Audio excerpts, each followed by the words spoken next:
Tell me Yes. about your business. My business, Yeah, what I do. because I don't really understand what you do.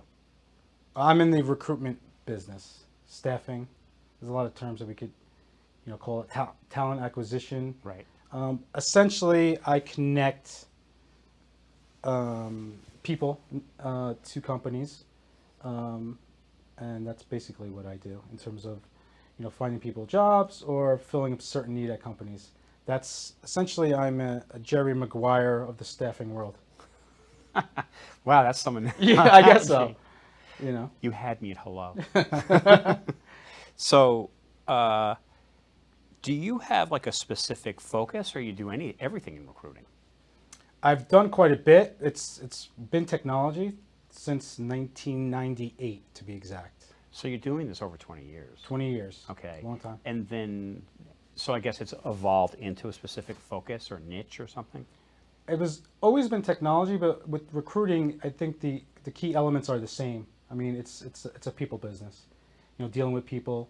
When I first started out, actually didn't know what recruiting was. I just got thrown into. I followed friends from college into the industry, and I went to they gave me a job instantly on the spot. They weren't paying me very much. I think I was earning at that point like $19,000. I'm surprised you even got a salary at all. It was actually it was a draw versus commission. So Okay. basically, it was a yeah. Gotcha. It's a So commission you had to pay type back of- the draw. Right. But at that point, I didn't even know how to speak. Basically, it was just one of these environments they threw you in, and you learn as you go. And Right. I didn't even know what I was doing.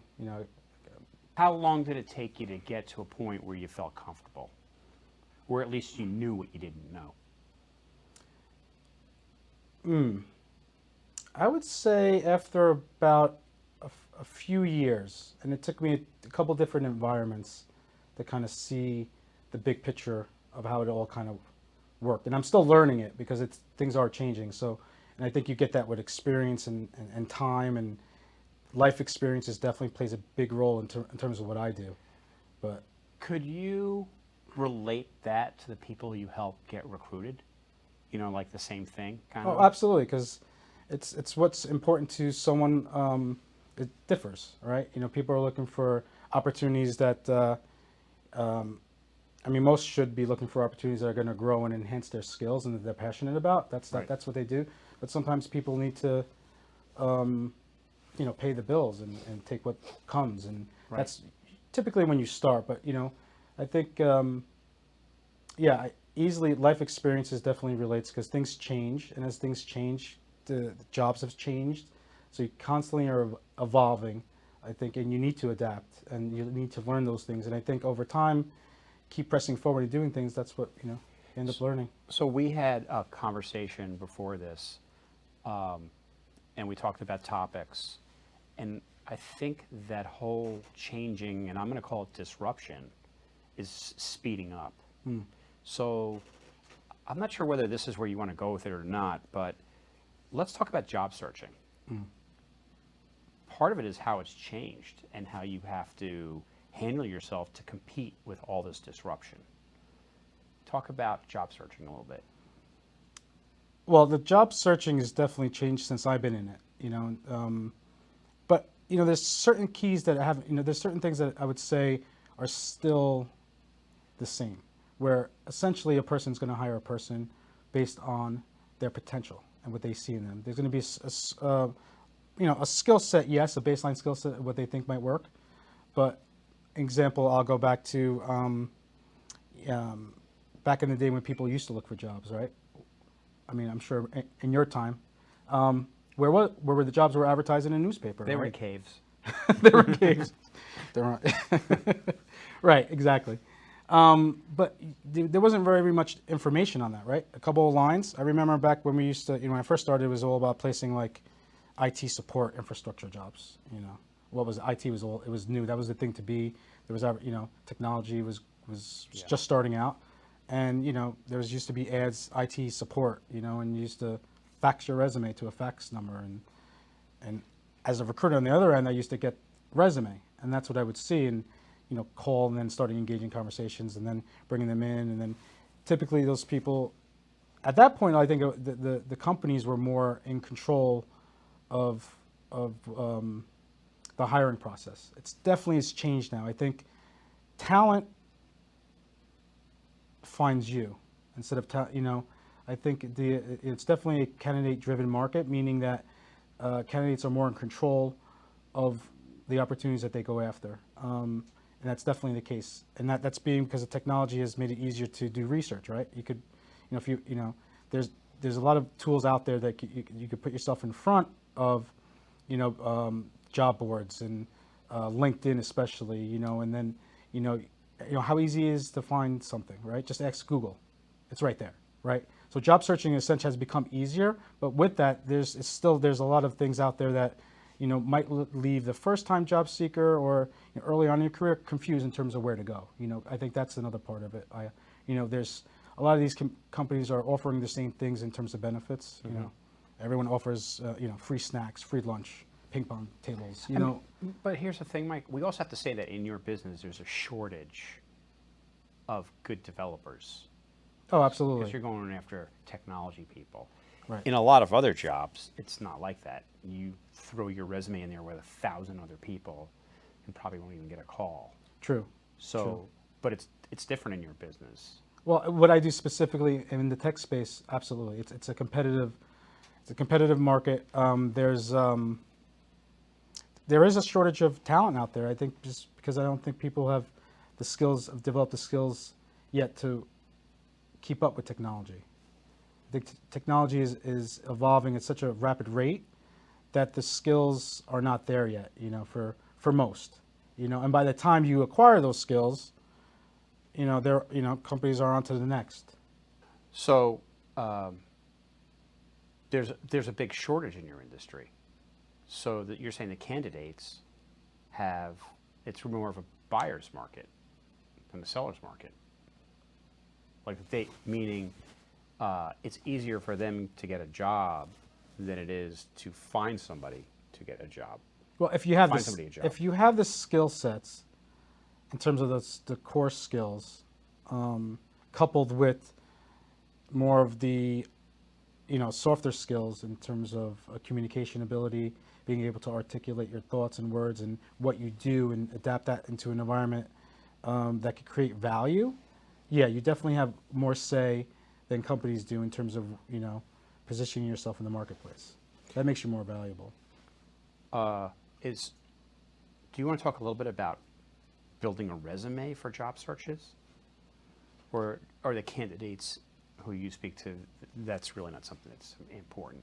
Well, if you're going to be looking for a job, I think that's the first step, right? A resume might be is the tool that gets you in the door. I mean, you have to have some sort of history of your accomplishments or what you're about that tells a story about who you are. Unless you have a network that you could, I think I've created one resume. I've been in this space for a long time, but I stayed in this space and I use my network, which you can, that I think I mentioned before that yes, things have changed, but some of the things that haven't changed are really those relationships, keeping those networks, tight networks close, where I never, myself personally, because I've been in the space so long, I never had to worry about putting it together a resume. Although now with tools like LinkedIn, a profile showing what I've done and is really important. But a resume is super important to get together. I don't think it needs to be that in detailed in terms of something that you need to do right away. But what's the most important thing to do to get the ball rolling? Well, I think is it LinkedIn? Is it a resume? Email? I think all the above. I think a resume is the first thing to put together. There's tools that you could use easily. You could just go on LinkedIn and see how other people do it in terms of kind of highlighting certain skill sets, where you worked, education. There's basic, and all the things that are out there. I think every job board has it. It's very simple. It's basically a couple of lines, click downs, and you put that together. That's the first thing. And then there's about, and then maybe if you're not comfortable or, reaching out to people who have resumes, and asking them what they've done, what they put on it. I mean, it's pretty, I think putting a resume together is shouldn't be too much of a difficult task, and everyone's going to look for something different. Yeah, I think that's the first step. But then it's also built. I think it doesn't stop. The first step really should go before the resume is really kind of getting out there and finding out what your interests are, what field you want to go into, and just going out and talking and networking as much as you can to figuring out, different doors that you might walk through. If that makes sense. Is that for entry level or just somebody who's been in the business? Who are you talking about? I mean, anyone. I think it could kind of correlate to anyone, but it depends on, if I'm speaking to an entry level person. I think I find more now entry level people, and there's a lot of good, young people out there looking for work and just their opportunity to get into a field. It takes a little bit more of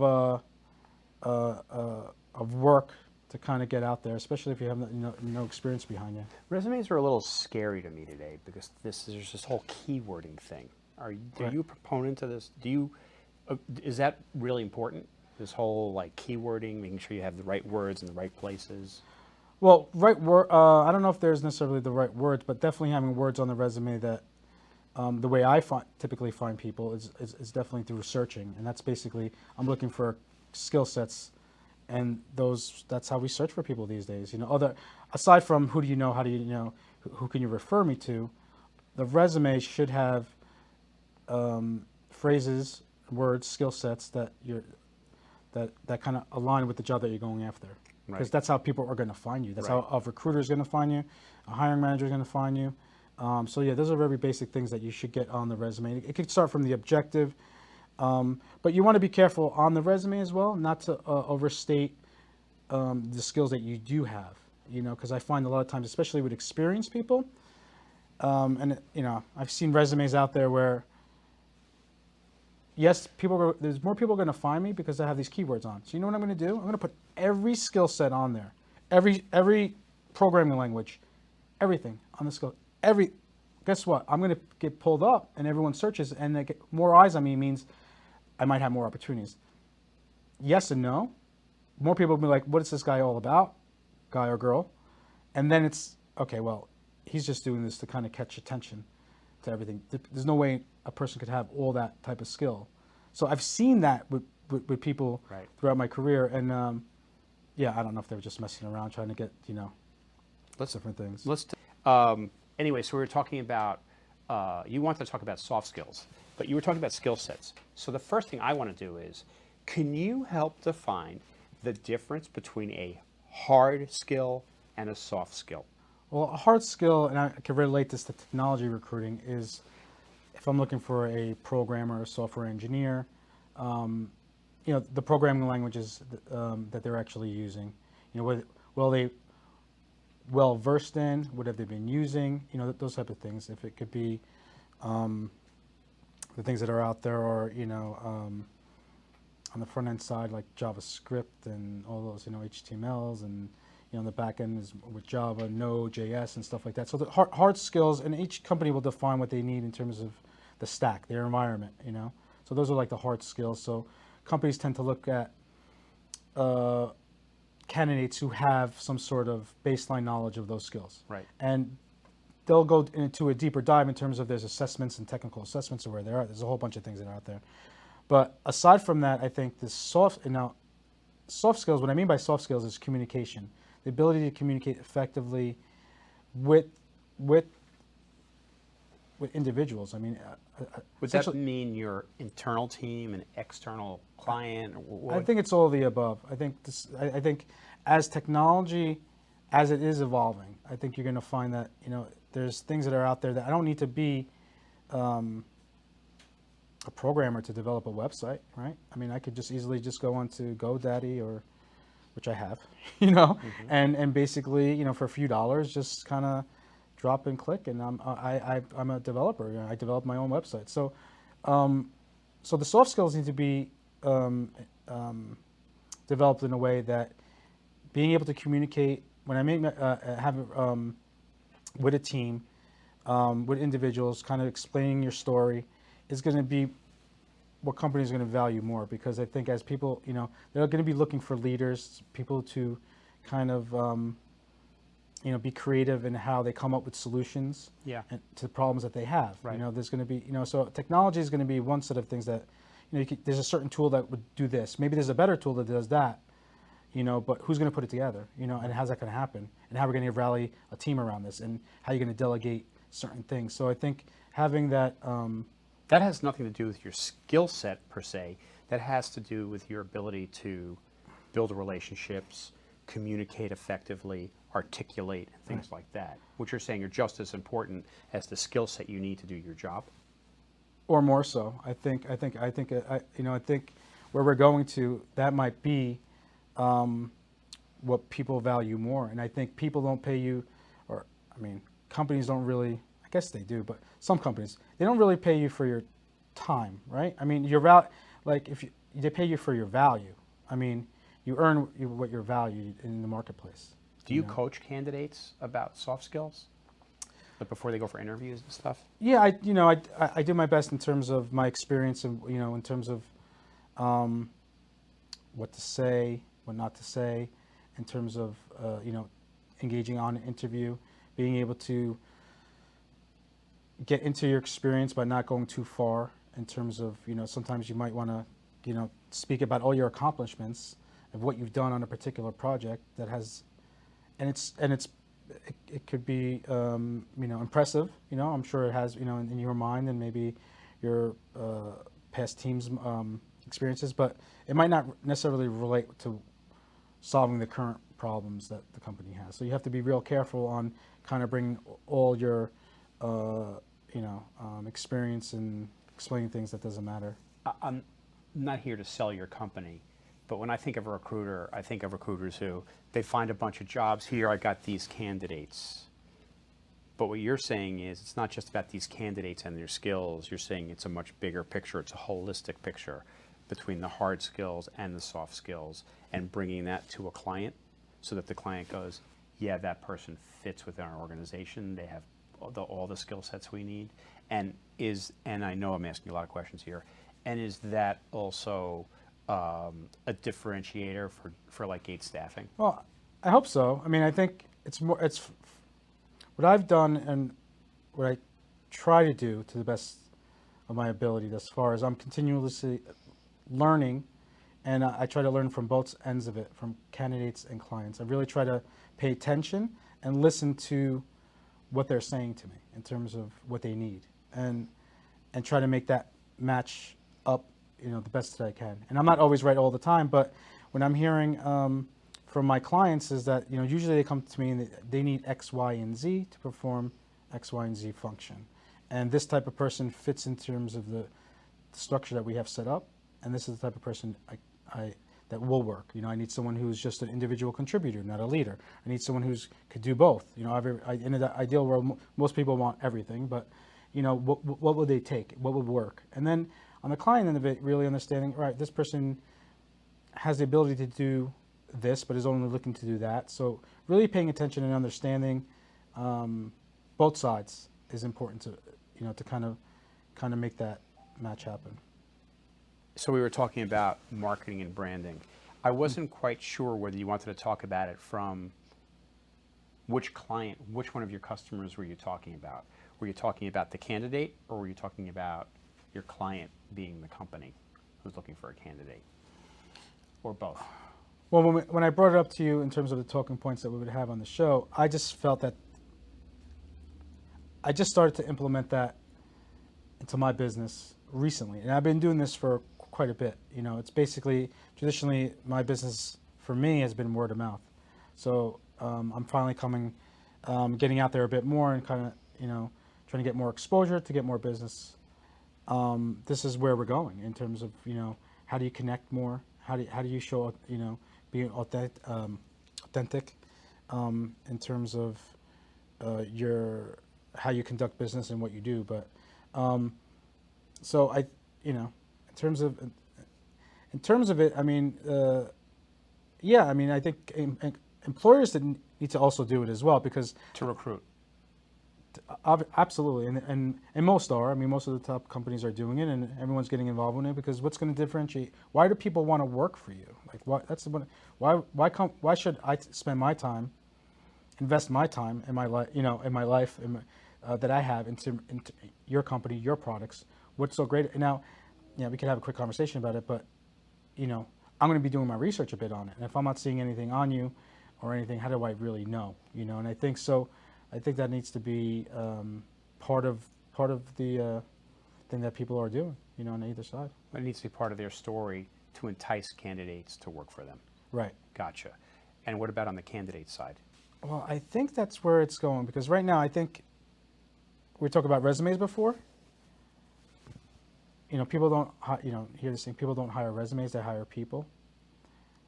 So how can I as a recruiter, headhunter, hiring manager, look at a resume, and I'm going to have assumptions on the resume. I'm going to, okay, this tells me a story, right? It didn't tell me a story. I've looked at many resumes throughout my life, if we had to total the resumes I looked at every day, close to 500,000, a million resumes I looked. It tells me a certain story, but it might tell you a different story. What's important to me on it, it might be important to my clients, because I try to, that's what I try to figure out, but it's going to tell you something different, but that's just one part of it, right? Unless I really know who you are, I'm not going to get the full picture. So I think what I'm starting to realize is that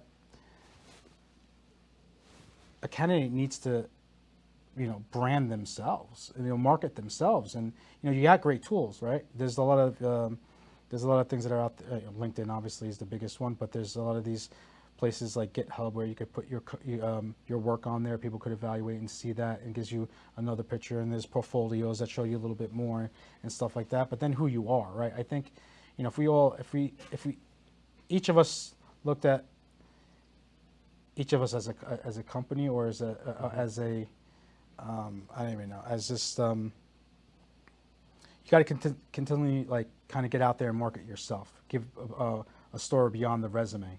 And marketing and branding and all that, it should start with yourself first. I want to pick it apart a little bit. How do companies market themselves in recruitment, and how do candidates market themselves? Well, I think the marketing, from what I'm seeing from the recruiting standpoint, now obviously social media, the blogging, the writing, the content and video, that's all you're starting to see a lot of that stuff. The way I've done it for many years is direct, back in the day was on the phone, and just kind of telling your services that way, or advertising in the paper, or directly email marketing, and word of mouth, but that just only could go so far.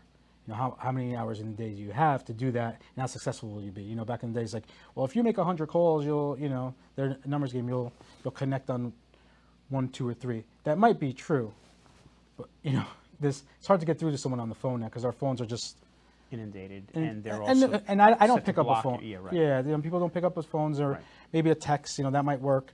I think they all do. They all can still work in part of your marketing strategy for sure. Mm-hmm. But why not have another tool that's going to be working for you? In the medium that's most effective. You have that going as well, and kind of couple that with some of the old strategies. That's you. That's how you do it. Well, that's what I'm trying to do in terms of. But how does your client do it, the Acme Birdseed Company, and how does the candidate market themselves? Can you quickly describe each one? Well, I think I think they're all different in a way. They're different stages. I know the client really, they rely on you. Otherwise, if they're going to market themselves, what do they need you for? Well, they do anyway. They have to. Right. They have to, because all the companies are doing the same thing. So they're coming to me to serve a direct need. They need to. It's a direct business need that they need to find. They can't find talent through their own marketing, through their own networks. Referrals. They just still can't find it for whatever reason. I'm dedicating myself every day. My team is every day to uncovering talent that might be a fit. And if they're not a fit here, they might be a fit there. So, and hopefully if we're on our game, we're going to make those connections happen. And they'll come to me because of, most of the time it's because they need to hire quickly, is really why they would come to a person like me. Clients make a vendor or a partner, depending on how you want to look at it, a priority when they're in pain. Right. And the more pain they're in, Right. the more they're going to seek you out. Right. And if you could deliver, I mean, that's why clients, you know, have some great clients that come back to me, and because I can deliver. It's not just because, yeah, I'm a nice person. I can, Right. you know, Yeah. yeah, I we feel could sorry have, for Mike. yeah, we could have a needs a great pool. conversation. Yeah, that's great. Whatever, you know. But you know, I'm, you know, when it comes to a task, when it comes to finding that important person, and I'm not going to get it, you know, every time. I mean, like you Right. said, there's a shortage. Right. There's a shortage. So it's like, you know, I'm not going to, you know, be unrealistic in saying, okay, well, you know, I'll get you the XY person by this time, because Right. it doesn't. Sometimes it doesn't happen. You know, it doesn't happen, and sometimes it's just a lot of it's just timing. You know, I'm in the right place at the right time, the right message hit the right person. You know, so you know, and hopefully, you know, I do that enough times, and I've found through 20 years, you know, it's sometimes I'm lucky enough to make that match happen. Yeah, I think it's more than luck. I think you make your own luck. Right. I think you put yourself in a situation where there's opportunity and you see it, that's where you got lucky. But you put yourself in that situation. Right. Being consistent, right? Having consistently doing what you know has worked, and then, you know, over time, I've hoped I've developed a skill to recognize certain things in what a person's saying and what my client's telling me. Right. And I might not get it right every time, but there's something there that is kind of built into myself. But I'm not special. Right. Like, I don't think. Yes, it's. I'm not special. Where there's. I would say there's, you know, there's a bunch of great hiring type people, talent acquisition folks who know a lot more than me about market trends and where the best developers and the best companies are. And, you know, where I guess if you could call it success, is the work that I put in. You know, I'll continue to go at it until I get it right. Gotcha. And if I don't get it right, I'm going to continue to go at it till I get it right. How does the candidate market themselves?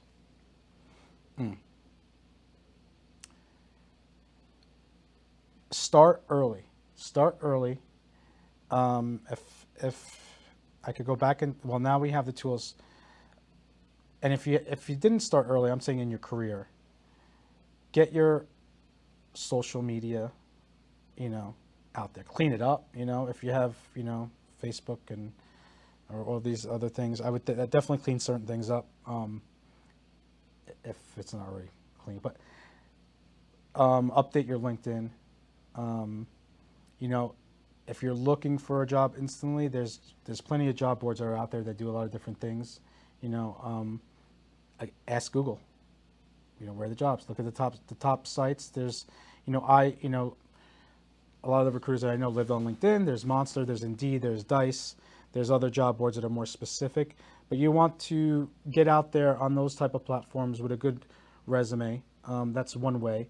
That would be the first step that I would take. Then I would actually go into utilizing LinkedIn for what it is. You could do a lot of research on it, figure out, all right, well, where do you want to work, right? Do you want to, you know, or do you care? Do you want to just work from home, right? Remote jobs. I look at, like, location's a big thing, right? I think if you could work close to where you live, you know, that's you know, because I did it. I worked in the city for 15 years, and I commuted 2 hours, you know, door to door. Right. And I enjoyed it. You know, I had the time back then. I was single and didn't have a family and I have responsibilities. But, you know, I found a space, my instant office.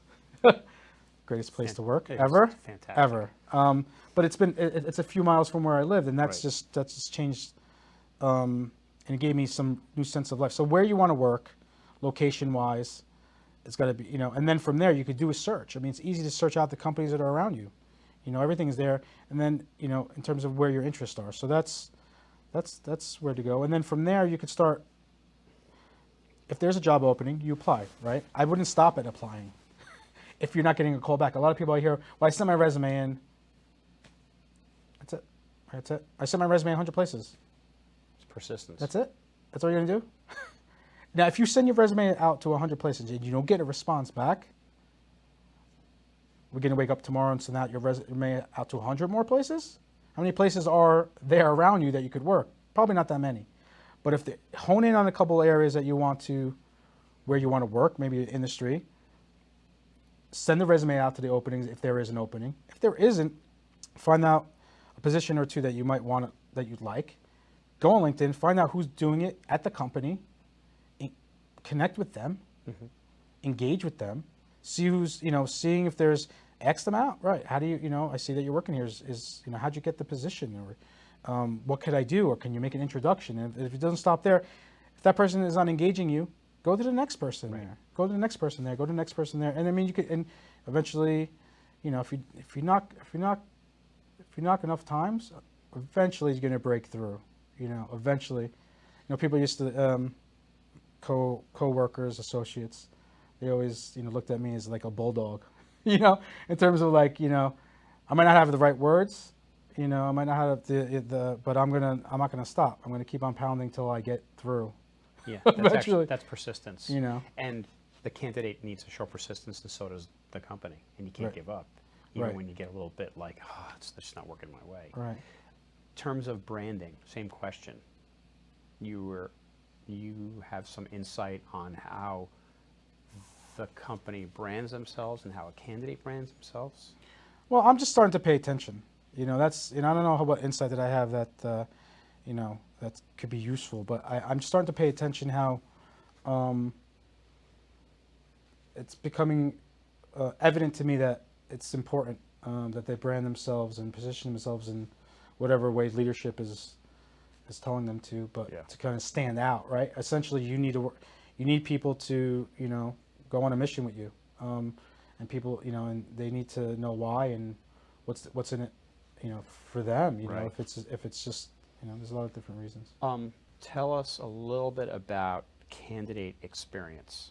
Well, I think that's also important on both sides in terms of the hiring, in terms of hiring in general, right? Treat people like you want to be treated. I think that's the biggest thing. You know what? Let me separate that, because you've got two customers. Right. You've got your client, whatever the company that you work with, Publishers Clearinghouse, or whoever your clients are, right. And then you've got the candidate. Tell me about what you would look for as the candidate, or is it really just one topic? How does the candidate get treated by the company who's looking to recruit them? Right. Is it really one thing, or is it two things? Is it a candidate side and what do you call the client in this case when you have a candidate? Well, I think the client needs to be, they're both clients, aren't they? To me, they're both clients. So from my experience, I've learned over time that you need to be very upfront and real in terms of what you know and what you don't know. Example from both sides. Both sides. And I think in the beginning, of my career, to get someone interested in my job, I would say things that I don't know necessarily to be true to sell, right? To sell them on a client. I have this great position, a great client. We'll send your resume. They're going to love you. We'll set you up an interview. But that great person's interested. Get the resume, send it to the client. Don't hear from the client for whatever reason. Maybe they weren't right. Maybe they have a stack of resumes. I don't know. So instantly I've learned that what I said in that time to the candidate wasn't true. It wasn't necessarily true. So being upfront with the candidate in terms of the relationship I have with my client, there's clients that I have direct relationships with the hiring manager. So I know a lot about them, and that's how I've been able to kind of build my business. I know a lot about what works for the team, what works for the group, so I can share insight to my candidate and what to expect in the process. Sometimes I don't know because there's I'm not on my client site. I don't know their business. It changes constantly, daily, and from initial conversation to getting my candidate over to my client, and kind of mapping out what to expect.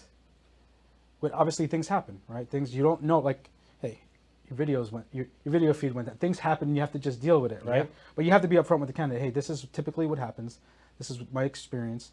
I'll know your resume will get to the right person, and they'll look at it, and if it's true.